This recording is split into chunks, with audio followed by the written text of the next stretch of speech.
Hi, I'm James McGuire, and today we're talking about the future of data analytics. To talk about that, I'm joined by two people who know a lot about the topic. With me is Andy Mann, Chief Technology Advocate at Splunk. Hello to you, Andy. Hey, James, how you doing? Good, and good to have you with us. Also with me is Bill Schmarzo, Chief Technical Officer, IoT and Analytics at Hitachi Vantara. Hello to you, Bill. James, how you doing? Hey, Andy. Hey, James. Good morning. Andy's got that cool background, so we're all sort of a little bit jealous of the cool background. Yeah. He's certainly differentiated himself in a way that really makes it matter, and we're all jealous. But Bill, you're doing that lo-fi thing. It's very like a lot of street cred with that background. You seem important there, you know. Well, it's actually, these are all stuff that we use in our engagements, and so a lot of times we use my office for for brainstorming and such, and we bring them in here, and we don't have a lot of office space in this around here, so this becomes our war room at times. Great. Nice. Well, before we begin, I want to remind anyone who's viewing or listening that you can ask your question of Bill or of Andy. You can use the Q&A box down there at the bottom of the screen. I'm not absolutely sure we'll get to it, but we'll do our best. All right. So data analytics. Bill, it's interesting. I think you published a book this past summer. I think it was August. And the title of the book is The Art of Thinking Like a Data Scientist. What does it really mean to think like a data scientist, if you can put that in a nutshell? And I think it's kind of interesting that the word art is in there too. I think there's some nuance. It's not all science, but what are your thoughts on that? Yeah, James, it's a good, art is a very important part of that, because what we find in a lot of our data science engagements is there's a lot of exploration of what might be possible, the realm of what's possible. So we try to empower the power of might, right? That might be a good idea. That might be something, right? Because if you don't have enough might ideas, you never have any breakthrough ideas. And so this art of thinking like a data scientist is kind of says, yeah, there's a data science process, but think about it as guardrails, not railroad tracks. And we're going to bounce in between these things. And oh, by the way, it's really important that your business stakeholders, your subject matter experts, also understand how to think like a data scientist in this kind of non-linear, creative kind of fashion, so you come up with the better ideas, right? Because we're all in search of what are the variables and metrics that might be better predictors of performance, right? And the data science team will have some ideas from their past experience, but it's really about how do we get the business users to really start thinking more creatively and to unleash those creative juices. I'm interested in your thoughts as well, Andy. The thing I would put in there is, what is the role of the hunch and the gut hunch in the role of the data scientist? But Andy, what are your thoughts? How do you think like a data scientist? Yeah, look, I think you've got to reorient your worldview, right? You look for the data that matters. There's so much data in our world that we sort of ignore. It flies by us. Some of that's really important, some of it's not. And it's about understanding where is the data that really matters, and understanding when you get these data sets, looking at the connections. I mean, what Bill was saying was right. It's about finding the patterns. It's about looking at the algorithms. So machines are really good at this, right? They're really good at the number crunching. They're really good at long-term pattern matching. They're really good at complex pattern matching. These are all things which humans are inherently pretty bad at. Right. We're not great at numbers as a rule. We're not, we didn't, in ancient times, we didn't go and scroll algorithms on the side of caves, right? There's no sign of that as far as we know, right? I haven't found them yet. Yes. But humans are really good at imagination, pictures, ideas, thoughts, leaps of faith, if you will. So thinking like a data scientist, to me at least, is starting to understand that we're not that good at these hardcore mathematical pattern algorithmic operations, but we are really good at pattern imagination, creativity. So look for the right data, look for the correlations in the connections in the data. Let the algorithms do the hard work, but keep asking questions, because that's the role of the human being in this number crunching world. We have the insight to ask the right questions. And when we get more data back, we ask more questions. And this inquisitiveness, I think, is the role of humanity in this role, in this machine learning, AI driven world. Can I build on that? I think you're spot on, is that as humans, we soon realize that there are certain tasks the machines are really good at. For example, I gave up competing with my calculator on calculating square root. right? Why bother, right? I push a button, I get square root. Why am I going to go through there? I could do 7 times 8, but beyond that, right? Yeah, it's like, anytime multiplication and such, the calculator's one. But I think Andy's point is really right, is what the human does really well is blend. And what I mean by that is the idea you can take 2 or 3 subject areas that really don't seem to make sense in the human mind, especially in a collaborative environment. You can process things, and all of a sudden you're like, whoa, come up with something even better. So this idea of blending, of taking things that are there and reframing it in a way that it adds new value is something that humans are really, really good at. So we should take advantage of that. We should exploit that. We should nurture and that kind of thinking. And the machines, like Andy said, are really good at identifying and quantifying and codifying patterns and trends that are buried in the data, these relationships and such. Let them do that. Let's do the things that humans are really good at, and let's let the machines do what they're really good at, which is like calculating square root. Well, on that same note, I mean, I was at the O'Reilly Big Data Conference this past spring, I think it was, or summer, and I got into a conversation with a few different people about big data and still using gut instinct and how those two things can war with each other. And I don't think there's anyone who runs a business anymore by gut instinct as it used to be done all the time. You have to be using data analytics now, or you're not really surviving. And it seems like those things can still be somewhat in conflict with each other. Like there's an owner or a manager who really knows the business really well. He or she has a gut instinct. The numbers may or may not support it.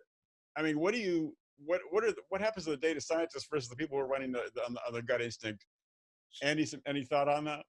Yeah, look, it's a tough one because imperfect data is all around us. If we had perfect data and perfect analytics, then I think we could probably get back to these opinion leaders, if you will, and say, no, you're wrong because here's the data that proves it. Mm-hmm. There are a couple of problems, right? One is that we have incomplete data to start with. So where you have intuition and creativity and memory of past experiments that maybe the data doesn't have that, then perhaps your opinion is actually right. The other major problem that I see, certainly when I go out into the world and talk machine learning and AI with our customers, is a lack of trust. And so people will see the data and go, oh, I don't know, I don't trust that. I went through some complex algorithm that I don't understand, so I don't trust it. And so I'm going to go with my opinion anyway. I love I don't know who it was. My latest lookup was Jim Barksdale. The idea that if we have data, let's look at data. If we have opinions, then let's go with mine. There's a little bit of honesty to that. That's good. There's some honesty to that in that we look at data and we don't trust the algorithms that processed it. We don't know that we have a complete data set. We think we know more than the data. And maybe sometimes we do. It's a tough one. I think you've got to look at your data sets, look at your algorithms, build trust, and go from there. Can I add to what I think Andy's points are spot on. And one thing I'd add to that is why avoid friction? Why avoid conflict? I think, there used to be a long time back in the days when I was, hunting muscle cars and such was, the idea between you could either have mileage or horsepower, one or the other.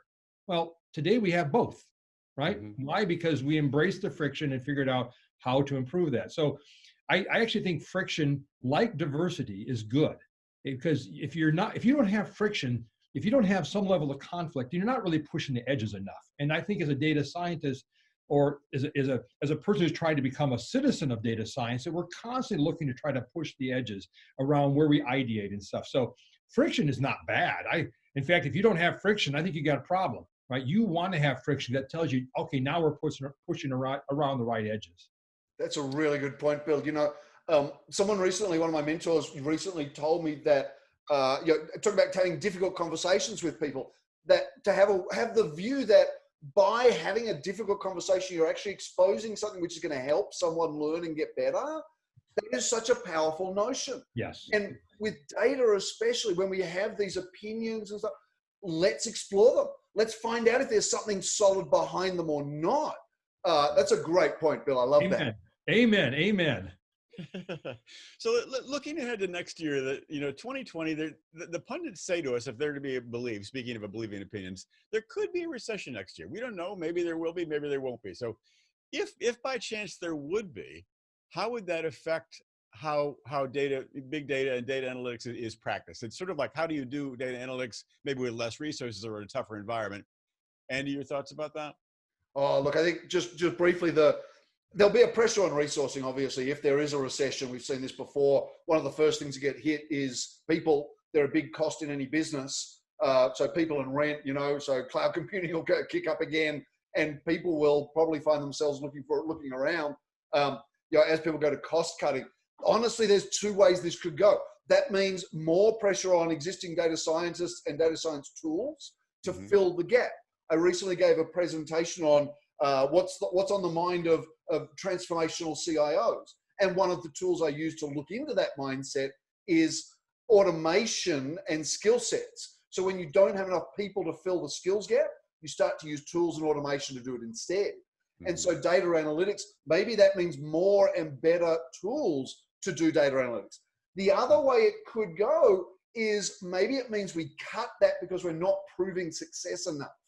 And there's a lot of opportunity to be successful in data analytics, and we see it all the time, but there's a lot of people who are seeing this and, like I said, not trusting the algorithms, not getting the results they want, believing that their opinion is better than the analytics they've got.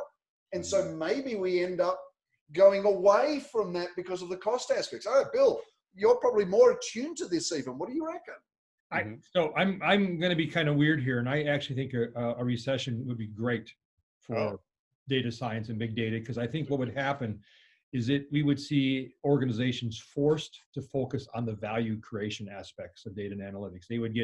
They would look at what they're trying to achieve during this recession and try to really focus on how do data and analytics help us to survive, maybe even prosper in a situation. I think we're going to see the separation, the divide between organizations who during the recession are going to hunker down, just try to survive and ride it out, which is the common mentality, which, by the way, is actually the worst thing you should do. And then we say we should be spending our way back out of recession, but let some other smarter economists talk about that. But I think there's going to be wolves out there. Companies are going to see this opportunity. Other companies are backing down, and they're going to increase their spend and their use of data and analytics to improve their target marketing, to improve their customer acquisition, to improve their way to build out new channels and ecosystems. I think what's going to happen is that there's going to be this division that happens where these organizations who really understand the power of data and analytics to create new sources of customer, product, and operational value are going to be taking the lunch away from these sheep who are hunkered down hoping they can ride this thing out. So really tougher times will elevate data analytics higher than ever before. Yeah, I think and it's typical in tough situations. The companies that are tough and ready step up and take advantage of it. It's an opportunity for some companies to really shine, and data and analytics will be spearheading that, because as Andy pointed out, we don't have the luxury of all these extra resources available, right? We're not going to chase science experiments. We're going to have to deliver really measurable and meaningful business value. And for organizations who know how to do that with data and analytics, this is going to be your time to shine. That's a really good point, but there's going to be pressure to get it right. We're not going to be able to try out and maybe get it wrong a few times if we got recessionary pressure.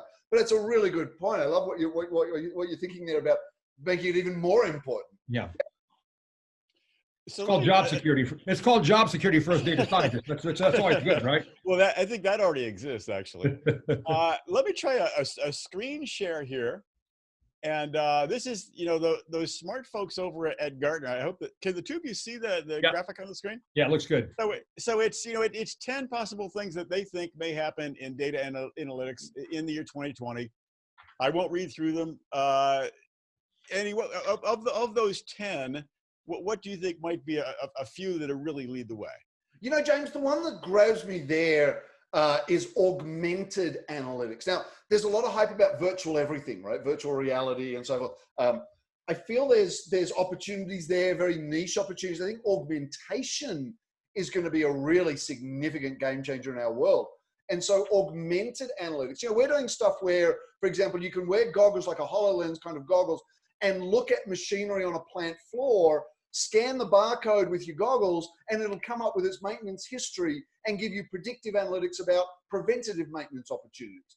Instead of having to go back to the desktop or just carry a tablet, which takes away your hands, you can't start doing stuff, having this augmented reality situation where you can see certain things add data in real time to them. So not just production lines, obviously. You know, in our world, in IT world, you can go and look at a server and just look at the server, scan that barcode, and you know what its IOPS are, what its latency, response time, heat, what its potential failure rate, the mean time to failure of its drive, stuff like that. You think about in the real world, driving as well. All of a sudden, you've got all. Have you ever seen the video of the Google car and all the data it's got? I don't think we want that much data, but to have head-up display with a HoloLens kind of thing that doesn't freak you out and give you overload, that could be very beneficial. So that's where I'd start. I mean, Bill, I'd love to hear your thoughts. There's others on that list there's a lot too. there. So I'm going to agree, and I'm going to propose the Robin to your Batman, which is augmented data management. So I think augmented analytics is the Batman here, and I think augmented data management is the Robin to help us get there. I think there's a lot more we can do to add intelligence to our whole data management, data ops sort of area. And I think that, you know, Andy talks about this flood of data coming at us, and we don't want it all, but we want some system that's actually looking at all this in some sort of intelligent way, saying, oh, this is important data, you should be considering it, and making it easier for these augmented analytic things to consume it. So if the Batman of the story is the augmented analytics, the Robin, the sidekick, is the augmented data management. You probably have to have them both, Bill. I mean, you know, to have that level of insight and on the augmented analytics side, if you don't have the ability to manage that data in the same kind of ways, then you're just not going to be able to process the volumes, I suspect. Yeah, and it's I think also when you look at the trends and such, the growing importance of a data engineer and giving them some tools, darn it. You know, we've done a great job of getting the data scientist tools, and we got a long ways to go, but we were making progress. It's like the data engineers got a pick and a shovel and some glue and go out there and make this stuff work. And it's a one-off building of things. There's little sharing, there's little synergy, it's little. We totally disrespect the data engineer, and having some sort of augmented data management capability would certainly help free up, and as Andy said, would connect these two processes together, where one is capturing the data and one is actually monetizing the value of that data. Yeah, and Bill, I think that goes along with one of the other things on that chart there, which is the data fabric. So this idea that you've got all these data pools everywhere, but they're all isolated. And that's even worse when you're trying to get to this augmented management style. To be able to manage these manually, I think is almost impossible. To bring them together, so this data fabric, whether it is through augmented management tool sets, so the data itself can be where it is, and the augmented tool sets access that data at the time it's needed in the way that it's needed for every specific use case. Or you try and munge it all into one data lake, which in some cases might work. Yeah. But I think the augmented management of a data fabric, I think, is a pretty important part of this equation too. The one that catches my eyes there is the commercial artificial intelligence machine learning, and that I think companies with deep pockets are certainly already on board with AI and ML in a big way. But when we get to another point where, Joe's Pizza chain can begin leveraging AI, which of course we're not quite there yet, it's going to change things. I think it's going to be sort of a blurring between what is data analytics and what is artificial intelligence. It's all going to be one area that without really dividing lines. The one on here that I think to me is the most intriguing, and I've been spending a lot of time talking about it and such, is this one around continuous intelligence. And when I see that, I think of autonomous. And I'm struck by this statement that Elon Musk made that said he believes when you buy a Tesla, you are buying an asset that appreciates in value, doesn't depreciate. Now, pause and think about that for a second. Right. You're buying an asset that appreciates. Well, because all assets depreciate. You buy a car, you buy a truck, you buy a crane, a train, construction equipment, right? The whole world, our whole income statements and financial statements are built upon depreciating assets. But this asset's going to appreciate? Well, it's not because it's a 1964 and a half year, 1964 and a half Ford Mustang, right? It's not the rare. The reason why these assets are going to appreciate, because through their usage, they're going to get smarter. They're going to get more reliable, more predictable, more safe, right? There's all these variables are going to happen. And I find that to me so intriguing that we could be creating these assets that as they get smarter actually become more valuable over time through the usage. So I love that particular point. Would you define continuous intelligence, Bill? It seems like the term is slightly vague. What do you mean when you think about continuous intelligence? Autonomous. I'm thinking about autonomous You're devices. thinking of autonomous intelligence. Okay. Yeah. All right. Yeah. The You're devices. riffing on the term, though. Okay. Yeah. The self-monitor, self-diagnose, Yes. self-fix, self-learn, all without human intervention, right? Gotcha. All right. And of course, remember where I work, right? I'm in a big, large industrial company that makes trains and cranes and elevators and construction equipment. And what if we could create those things in a way that they didn't depreciate, but actually appreciated in value? I mean, that's for us as a company, that's a game changer. You know, I think if we can get to kind of like a bottom line, point here is that if we looked at the year 2020 in terms of data analytics, what is the key piece of advice or advice that you would give to a manager who's going to run a company next year? In other words, how can they get the most competitive advantage from their analytics software, and what is holding them back? Andy, your thoughts on that? Yeah, look, I really believe it's our tagline, but I really believe it's true. Bring data to everything. Start with, and what I mean by that is to every device, to every business decision, to every operational change, use the data you've got to make it better. Now you can start small. I advise people to start small. Find a data set that tells you something. Maybe it's the weblogs out of your web store that tell you what your customers are buying. Maybe it's the fuel utilization on your plant and equipment. Maybe it's you think about people like FedEx and turning left instead of turning right. That can be a really simple, small data point that gets you started down this road of making data-driven decisions. Question the basis for your decision making. Is it opinion? Is it data? Is the data good? How does it match up or contradict the opinion? So I would just say, start by bringing data to every decision. Start small, look for data that matters, find the data points that will help you decide something, and keep iterating on that. By the way, I love doing these with you, Andy, because we come at the problem, we come up with a solution, but from different perspectives, which just builds on each other. And here's the thing I'd add to that. I think for organizations to be successful, this needs to become a business mandate. It can't be the CIO trying to push the rope, right? We need to have a business mandate for an organization that really seeks to go out and derive and drive new sources of customer, product, and operational value, right? Measurable, meaningful, valuable value. And like Andy said, from an asset you already own, right? Think about this. As a company, you have all this data. You've already paid how many hundreds of millions of dollars for your ERP systems, supply chain systems, and web systems, and mobile. You've got all this data, and you ain't doing crap with it, right? From a business monetization perspective. So to me, it's almost befuddling to me that a company would turn around and look and see all these gold nuggets piled up here and wonder, how are we going to ride out this recession? We don't have any assets, right? You got gold sitting back here, fool. Yeah, I pitied a fool doesn't see that. So to me, it's got to be, I see CIOs really trying to push this agenda. It's hard. I mean, they can be the advocate, but at some point in time, the business leadership needs to step up and say, we need to change the game by changing the frame about how we think about data as an asset. Is that what's holding companies back? That inability to see data as an asset? Is it a key detriment there? Yeah, I mean, people say the word, right? They say, and here's one of my little bugaboos, and this is a little nit, but people talk about being data-driven. We're going to be data-driven. What the hell does that mean, right? You got a bunch of data, you're data-driven? No, you don't want to be data-driven. You want to be value-driven. You want to figure out how you're going to get value.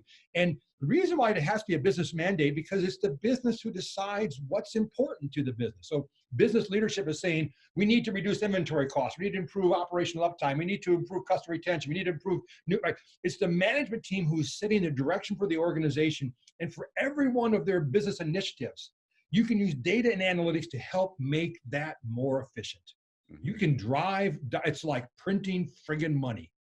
Oh, Bill, that's so spot on. The idea of looking for those business initiatives And by the way, I love doing this with you because I learn something every time. What a good day. But getting these business initiatives, you think about it, you want to drive more revenue from your existing customers, which is very common in a downturn, for example. And so you know your customers, you've got that data. To your point, Bill, it's a gold mine that you're sitting on already. You already know how you've interacted with your customers in the past. You know what they're like. There's problems, right? Don't be creepy with the data. Those situations where data processing and analytics has gone maybe too far. But if you understand your customer, then you can get more out of them because you know what they want and you can satisfy real need. That's just one example. Bill, in your world, the idea of the machines that you've got, being able to get more life out of them. I need to be able to, you're talking depreciation. I need to be able to extend my depreciation schedule out of these assets. I need to sweat my asset.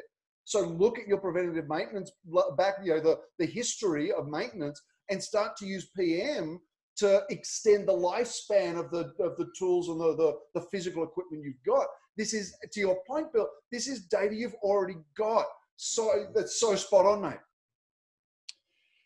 I want to thank the two of you. We're about out of time, but it was a lot of good stuff. I certainly learned a lot, as I always do with you two, for sure. Thank you very much for sharing your expertise today. James, thank you, James. Yeah, thank you very much. Andy, thank you as well. These are fun. Let's don't be shy about doing these more often. This is a blast. Always great to talk with you, Bill. Don't encourage me, gentlemen. I will pester the two of you. So, all right. I'll talk to you later. Bye-bye. Right. Cheers. Bye-bye now.